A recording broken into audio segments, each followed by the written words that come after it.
what's going on, YouTube? It's your boy Brendan Berg. Man, sorry, I need to apologize to everybody. Actually, the first video, when I actually did post it, I thought I had the audio, but when I came back, I realized the audio was pretty much off. So I was kind of, I'll definitely take the blame for that. I should actually. I normally like to go through my videos when I post them, see if everything is okay or not. But obviously it wasn't because I didn't go back. I was kind of working. I've been working pretty much all day. Actually trying to get back to somewhere by Beaumont, Texas. But I'm stopped in somewhere near Austin, so I can redo this video. Yeah, man, but this is actually the update to the Boston police surveillance with the black and Muslim protester. But as you know, Muslim is a code word for black people. Muslim is not a race. So when when people like to throw the religious term, they normally throw religious term to basically associate non-white people. It's more of a easily adapter. But as a religious, anybody can be any religious set if they claim to be. But in certain, in the Dom society, they like to throw the religious sometimes to attach itself into a racial group, to make it become a racial, even though it had nothing to do with race. But yeah, man, I'm actually, got the article. It's coming from RT News, from the Reuters. They talk a little bit about it. I'm gonna probably read some of the article. I'm gonna leave the scripts, leave the link in the description box, so you guys can see the entire full article. But I'm gonna probably just get down and read some of the article, so you guys have a better understanding, a clue about it. All right. Boston police use social media surveillance to spy on citizens and specifically on black and Muslim protesters, collecting thousands of posts irrelevant to law enforcement concern, state the American Civic Liberty Union. The data mining program called Geofedia is run by the Boston Regional Intelligence Center between 2014 to 2016. But it's just showing of the pre-existing data. It could still probably be running as we know right now in 2018. So this is just showing a little bit of information with that the American Civic Liberty Union pretty much requested, because this is where they got it from. Gathering social media posts about political and social activism, religious issues, and personal matters. There is no indication that the wide net cast over social media using the system was ever instrumental in pre-exempting terrorism or violent crimes, or providing residents of Boston with any public safety benefits, the report states. The terms frequently provided by the system and feed was associated with political activism like Black Lives Matter and protests. Boston police also use system to monitor the use of various Arabic words and hashtags like Muslim Lives Matter. Also consider them as a group to be legitimate target of surveillance. This system explicitly targets users' First Amendment protected by speech and association stated by the ACLU.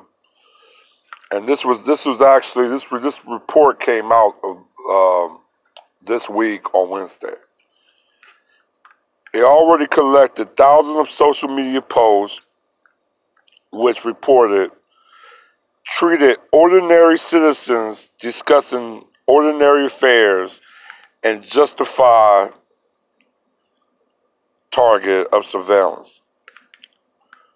The one thing that the system did not do, according to the documents obtained by the ACLU through public records and requests, was to prevent terrorism or any violent crime.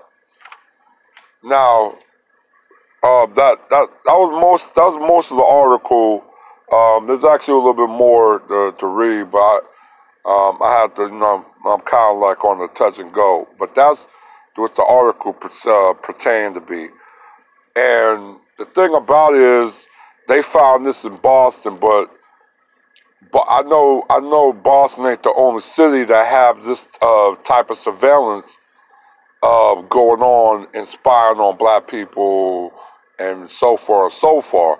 I know there's other cities that's doing the same type of tactic and method, and they may be using the same system, geophedia. So, this is very important because when you listen to Jason Black, Professor Truth, Tariq don't really talk about the apartheid 2.0 Jim Crow, but he talk about systematic white supremacy. But in my eyes, I think we're already went past white supremacy. I think it's no longer a white supremacy we're looking at. When you think about it, you got a law enforcement. This is not even FBI. I mean, it's a local establishment, still somewhat government, because you somewhat need law enforcement, some type of government coordination, but you have a local police that's almost like a government institution that is actually violating your First Amendment right on a day-by-day basis. And this is beyond actual just spy. This is almost like social, technical, racial targeting. It's not even profile no more. It's targeting.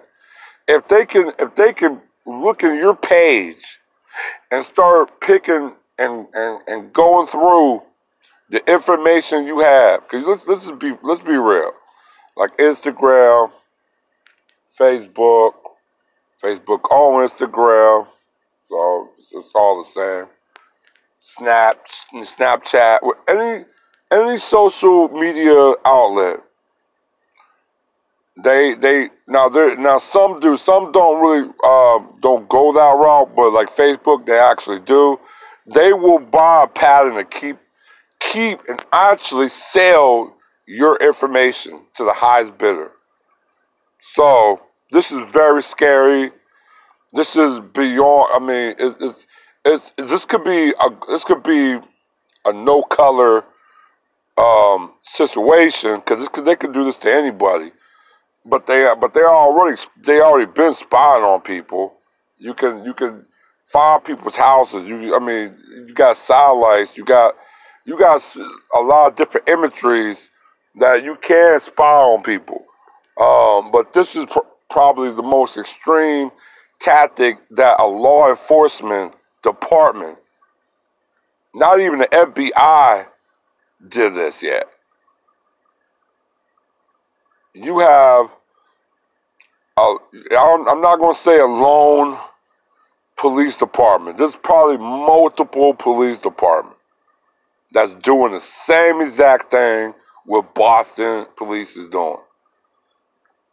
And as you see from what they talk about, they're really just targeting in black. And they say Muslim, but Muslim is code word for black. So basically, up and down the spectrum, they're heavily monitoring us. They're murdering black people. This is dangerous.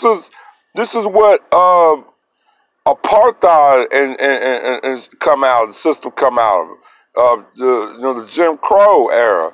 You had areas of communists. You had doing the same type of surveillance. You had the Nazi Germany when they were doing the surveillance and murdering the Jews. You don't, like I said, we already had a Black Lives Matter leader, well, in New Orleans, but he's originally, I think he's from South Carolina, but he was in New Orleans and he got killed, he got assassinated. So, family, this is very dangerous, and we need to take precautions that this ain't the normal year to year. As you see, there's a lot of strategic things going on right now. So, but yeah, story, like I said, I mean, for RT News, you got the main media try to discredit RT News. You know what I'm saying? Because they look at them as a propaganda news outlet for Russia, for the Russian government. But but yeah, the thing is that they report things that the regular media don't even want to even talk about. They talk about Trump, and Trump is their money. A lot of those media places make money. And Trump is their breadwinner. They didn't even really talk about. They didn't even talk about the budget got passed yesterday. And this wasn't no kick the can. This was actually a pretty major bill, a budget bill that got passed. And a lot of programs are going to be cut. A lot. They're cutting a lot of programs. And I think it's for 2 years. It's going to fund the United States government for 2 years. So, it's a lot of things going on. And I think black people, we need to be more in tune with what's going on. Also be in tune with ourselves and be more in tune into our as our community, as a collective as well. Because this things is not adding up, but this thing that's now coming more into light. I mean, from the Super Bowl, from the riots in Philadelphia to now, it's a lot of things going on. But yes, I just want to break that down. I just wanted to read what's going on in Boston. I mean, and like I said, I don't think Boston is the only city that's doing these social media spying. I think other law enforcement in other cities and states around the country is doing the same thing. So, family, be safe, be careful, and just prepare, all right? Be cautious, all right? 1.